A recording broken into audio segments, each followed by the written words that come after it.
அணியாப்பூரில் நடைபெற்ற கோட்டை மாரியம்மன் கோவில் திருவிழாவில் முதியவரை இறுதி ஊர்வல ரதத்தில் ஊர்வலமாக கொண்டு சென்ற வினோத வழிபாடும் ஒருவரை ஒருவர் துடைப்பத்தால் அடித்துக் கொள்ளும் வினோத நிகழ்ச்சியும் நடைபெற்றது.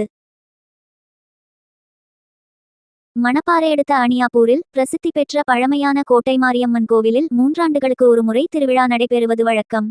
அதன்படி நடப்பாண்டு திருவிழா கடந்த 15 நாட்களுக்கு முன்பு தொடங்கி நடைபெற்று வருகிறது. நேற்றைய தினம் வேடமணிதல், பாடை வேஷம், வண்டி வேடங்கள், படுகளம் சாய்தல் என பல்வேறு நிகழ்ச்சிகள் நடைபெற்றது. திருவிழாவில் தங்களின் மகிழ்ச்சியை வெளிப்படுத்திட இளையவர்கள் முதல் முதியவர்கள் வரை ஒருவருக்கொருவர் சளைத்தவர்களல்ல என்று சொல்லும் அளவிற்கு ஆண்களும் பெண்களும் கலர் பொடிகளை தூவி மகிழ்ந்தனர்.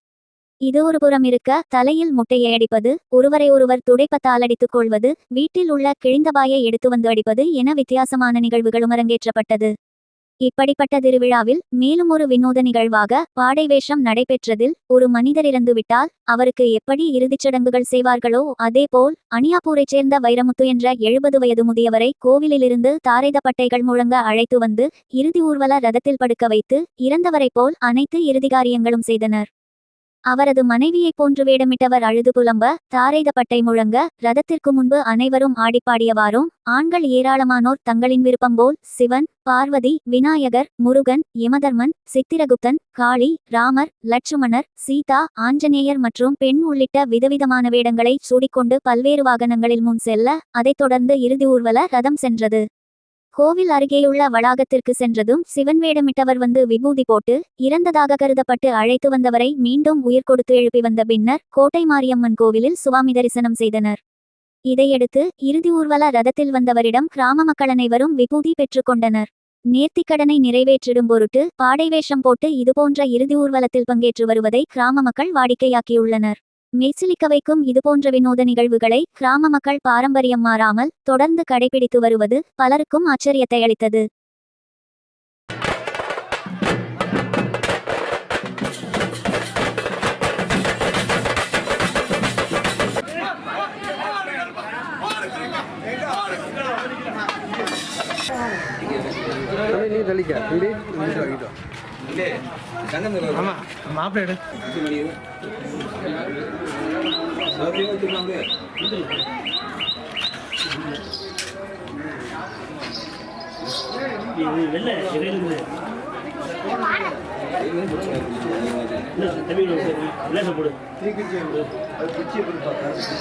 சூப்பரா செட் ஆயிடுச்சு. அவ்வளவுதான்.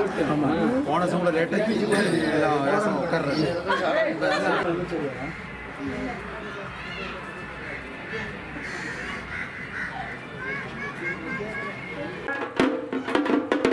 என்ற வைரமுத்து இன்று அதிகாலை அபாய மரணம் வந்துவிட்டார். ஐயாவின் இறுதி ஊர்வலம் இன்று மாலை 6 மணி அளவில் அணியாப்பூர் கோட்டை மாரியம்மன் கோயில் முன்பாக நல்ல செயல்படும்.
யாரு அழுவடியில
அணியாப்பூர் கோட்டமாரியம்மன் திருவிழாவை முன்னிட்டு அணியாப்பூர்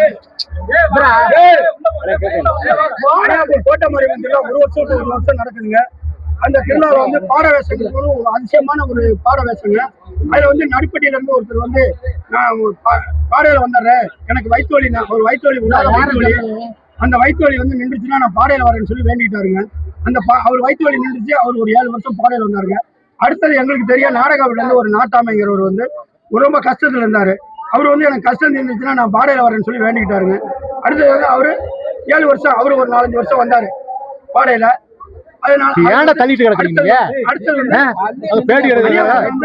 தங்கவேலுங்கிறவர் அணியாப்பூர் தங்கவேலுங்க வந்து 20 வருஷமா அவர் பையனுக்கு ஆம்பளை பிள்ளை இல்ல, எனக்கு ஆம்பளை பிள்ளை பிறந்துச்சுன்னா நான் பாடையில வரேன்னு வேண்டிக்கிட்டாருங்க. அவர் பாடையில 7, அவர் பையனுக்கு ஆம்பளை பிள்ளை பிறந்துச்சு. அவர் 7 கும்பிடு வந்தாருங்க. 7 கும்பிடு வந்தாரு. இப்போ வந்து இந்த வருஷம் வந்து கும்பிடு முகமாயிடுச்சு. யாரும் பாடைக்கு ஆள் இல்லாம அவதிப்பட்டவங்க. இவர் உடம்பு சரியில்லாம இருந்தாரு. நாங்க உடம்பு சரியாயிடுச்சுன்னா நான் பாடையில வரேன்னு சொல்லி வேண்டிக்கிட்டாரு. வேண்டிக்கிட்டோடனே அவர் இப்ப நல்லா சாப்பிடுறாரு, நல்லா நிம்மதியா இருக்காரு. நான் பாடையில வரேன்னு சொல்லி அவர் தயார் நிலையில இருந்துட்டு இருக்காரு. உயிர் பிழைக்கிறது வந்து ஈஸ்வரன் வேஷம் போட்டு வந்து நாங்க வந்து கோட்டமாரியம்மன் கோயில வந்து போய் சாமி கும்பிட்டு வந்து அவரை மேல திருநூறு போடுவோம். அவர் எந்திரிச்சுக்குவாரு. எந்திரிச்சோடனே நாங்க எல்லாம் சேர்ந்து போய் சாமி கும்பிடுவோம். அவர் பேரு குள்ளி என்ற வைரமுத்து. என் பேர் வந்து செங்குட்டுவன். எனக்கு பின்னாடி வந்து முனியாண்டி என்பவர். அணியாப்பூர் பஞ்சாயத்து, வெள்ளாவட்டி பஞ்சாயத்து, காவலவண்டி பஞ்சாயத்து, 3 பஞ்சாயத்து. இது கோட்டமலை பெரிய சமயத்திலிருந்து கோட்டமலை பெரிய முறையாகி அணியாப்பூர் வந்து ஊரார் பேட்டி கொடுக்காரு. இது மாதிரி வருஷம் இது மாதிரி நிகழ்ச்சி இது மாதிரி பார்க்கல. இந்த வருஷம் நிகழ்ச்சி ரொம்ப நன்றியாக இருக்கு. இது மேல எந்த பிரச்சனையுமே அமைதியா சாமி கும்பிட்டு முடிச்சுட்டான். பாடவேசத்துக்கு வந்தாரு. போன வருஷம் தவறி போயிட்டாரு. இந்த வருஷம் பாடவேசத்துக்கு கொஞ்சம் சிரமப்பட்டு ஆளை பிடிச்சி பாடவேசத்தை போட்டு நல்ல மலை கூட நடத்திட்டோம். அந்த விதத்துக்கு நல்ல சுகத்தை கொடுக்கணும். கோட்டமலை என்ன அவரு இன்னும் 3 கும்பிட்டுக்கு வரணும். இந்த மாதிரி வேற ஒரு பேசுங்க. அணியாப்பூர் ஊரார் சண்முகம். மாவட்டம் மணப்பாறை வட்டம் அணியாப்பூர் கிராமம் கோட்டமாரியம்மன் கோயில் திருவிழா. அதில் அணியாப்பூர், வெள்ளாளவட்டி, கவலைவீரம்பட்டி 3 கிராமத்துக்காரர்களும் ஒற்றுமையாக இருந்து எந்த ஜாதி பாகுபாடும் இல்லாமல் எந்த பிரச்சனையும் வராமல் நல்லபடியாக சாமி கும்பிட்டு முடிச்சுக்கலாம். இதில் அடிப்படையில் இந்த சயனம் கேட்கறதுன்னு ஒன்று இருக்குது. அது 21 நாளாக உட்காந்தான், சயனமே சொல்லலை. இது என்ன குறைன்னு எங்களுக்கும் தெரியல. 21 நாள் கிருமிச்சு தான் சயனம் சொல்லுச்சு. சயனம் சொன்னாதான் எப்போவுமே சாமி கும்பிடுவான். சாமி சாப்பிட்டு 15 நாள் காப்பு கட்டி 15 நாள் சாமி இது பண்ணுறப்ப இந்த இவர் தான் பாடையில் வர்றவர். அதான் கொஞ்சம் விசேஷம். இந்த கோயிலுக்கு அதான் விசேஷம். அது ஒரு வேண்டுதல். ஒருத்தருக்கு உடம்பு முடியும். கோட்டமாரியம்மன்களை வந்து அந்த ஒரு வேண்டுதல் இது பண்ணா நிறைவேறும். உடம்புக்கு எந்த வியாதியும் வராம நல்லபடியா இருக்கும். அதுக்காக பாட வேஷம். அதே மாதிரி எல்லா வேஷமும் போட்டு வருவாங்க. இங்க முருகன், யமன், வள்ளி எல்லா வேஷமும் இங்கே போட்டு வருவாங்க. 3 கிராமமும். அதில் வெள்ளாளவட்டி கிராமத்துலேருந்து விளக்கமாத்துல அடிக்கிறது அவங்க தான் விசேஷம். வண்டியில் வருவாங்க. ஒருத்தர் இருப்பார். இப்போ 2 பொண்டாட்டிக்கு மாதிரி அந்த 2 பொண்டாட்டி கட்டினா என்ன நடக்கும் அப்படிங்கிறது அதை நமக்கு மறைமுகமாக நமக்கு சொல்லாமல் சொல்கிறது. அது அந்த விளக்கமாத்துல அடிக்கிறது ஈர்வழி அது வெள்ளாளவட்டிக்காரங்க தான் எப்போதுமே. அதை தொட்டு தான் இப்போ அணியாப்பூருக்குள்ளே உள்ள இந்த நிகழ்ச்சி நடந்துக்கிட்டு இருக்குது. இது இப்போ நீங்கள் பார்த்துருப்பீங்களே, விளக்கமாத்துல அடிச்சுக்கிட்டு அந்த விசேஷமாக நடந்தது. அதுதான். அதே மாதிரி பாடைகளை வர்றது இவர் தான். அவ்வளோதான். இந்த கோயிலுக்கு சேரும். இப்படி ஒரு பாகரம்பட்டி 3 கிராமத்துக்கு அந்த படுகளம் இங்கே தான். இதுக்கு மேற்கு இதே மாதிரி இந்த செடல் மாரியம்மன் கோயில்னு எல்லா கோயில்களிலுமே இந்த நிகழ்ச்சி நடக்கும். ஆனாலும் இங்கே சிறப்பாக நடக்கும். படுகளங்கிறது நீங்கள் வேணுமே இருந்து பாருங்க. ஒரு 2 மணி நேரம் இறந்தவங்க மாதிரியே படுத்திருப்பாங்க. அந்த நிகழ்ச்சி இந்த கோயிலுக்கு மேலும் சிறப்பு. அதையும் பார்த்து 10,000 பேர் கலந்துருப்பாங்க. அதுக்கு அதிகமாக இருந்தாலும் இருக்கு. என் பேர் ரமேஷ். ஸ்ரீ கோட்டை மாரியம்மன் திருக்கோயில். இந்த கோயிலில் ஒரு சிறப்பம்சம் என்னன்னா, இங்கே விளக்கமாத்தால ஒருத்தர் அடிச்சுக்கிறது வந்து இங்கே விமர்சையாக கொண்டாடப்படுறோம். இதில் இன்னொரு சிறப்பம்சம் என்னன்னு பார்த்தீங்கன்னா, உடல்நிலை சரியில்லாதவங்க வந்து சாமி கிட்ட வேண்டிக்கிட்டு எனக்கு நல்ல சுகத்தை கொடுக்கணும், உடல்நலம் நல்லா இருக்கணும்னு சொல்லிட்டு நான் பாடையில வந்துடுறேன்ட்டு வேண்டுதல் வைப்பாங்க.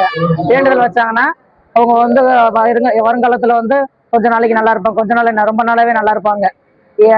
இது வந்து என்னோட அப்பாவோட அப்பா, அதாவது எனக்கு பாட்டா வேணும். இவர் வந்து கிட்டத்தட்ட 1 மாசமா உடம்பு சரியாம இருந்தாரு.